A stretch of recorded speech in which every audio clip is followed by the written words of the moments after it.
선생님, 만약에 예. 기회가 아니고 만약 예. 기3대 뭐 지적 인사신이다. 예, 기3대 인사신이다. 예.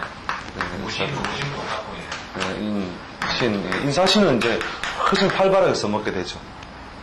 이런 경우에는 인사신의 어떤 긍정적인 면을 굉장히 많이 쓰게 되죠. 그래서 실제로 의료, 법무, 세무, 제조 이런 조정에서 상당히 규모가 있는 형태로 그 조직 사회에 가담하든지 운 따라서 자기 사업을 하게 된다. 이렇게 보면 됩니다. 여기는 인사신 사명사가 그대로 잘 가해진 모양이라는 거죠.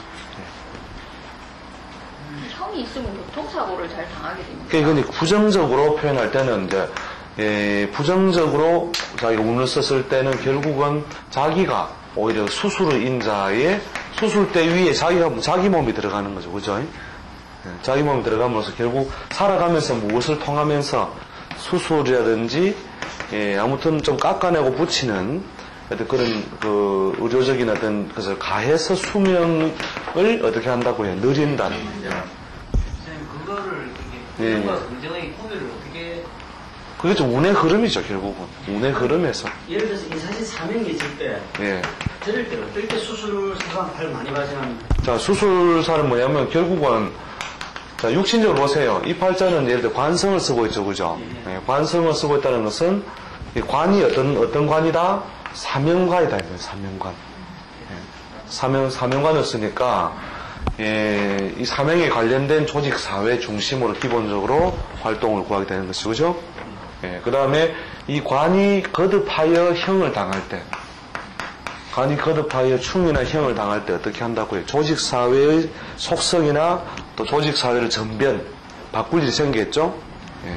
그러나 그거는 뭐 이동 변동 정도를 통해서 오는 거죠. 그다음 신상, 몸에 부담을 주는 것은 뭐예요? 몸에 손발은 뭐다?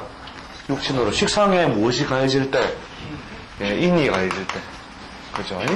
형이 다시 가해질 또는 사가 와서 다시 형을 가할 때 이럴 때에 그 질병이라든지 사고인자인데 대체로 충은 사고인자, 형은 대체로 그 질병인자 이렇게 보면 됩니다.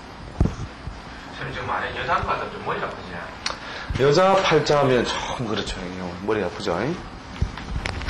식상이나 관성에 그런 게 있다는 것은 직업적으로 그 배필의 직업을 어떻게 해요? 사명에 있는 사람을 만난다면, 이런 직업 특성 가진 사람을 만난다면 기본적인 가정 정립에 별 문제가 없는 모양인데, 이 사중에서 사를 보는 순간에 또 뭘 생각해야 되냐면, 간목이 사회 병지라고 하는 건 기본적인 작용도 있지만, 사중에는 경금이 어디로 튀어나가요?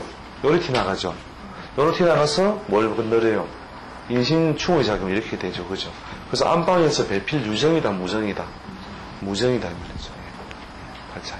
근데 기본적으로 관덕세 하에 있으니 관이 허물어지는 흐름이 아니라면 배필이 이런 직업 특성일 때 기본적인 번역에는 별 무리가 없다. 이렇게 보시면 되죠. 보통 이렇게 상관과 관성이 이렇게 충형의 자리에 거듭하여 있으면 대체로 그 자식을 얻었을 때 신상으로 뭐 부족함이 있거나 또 남편이 살아가면서 그 신상의 부족함이 발생할 수 있다고 보는 거죠. 그대로 살아.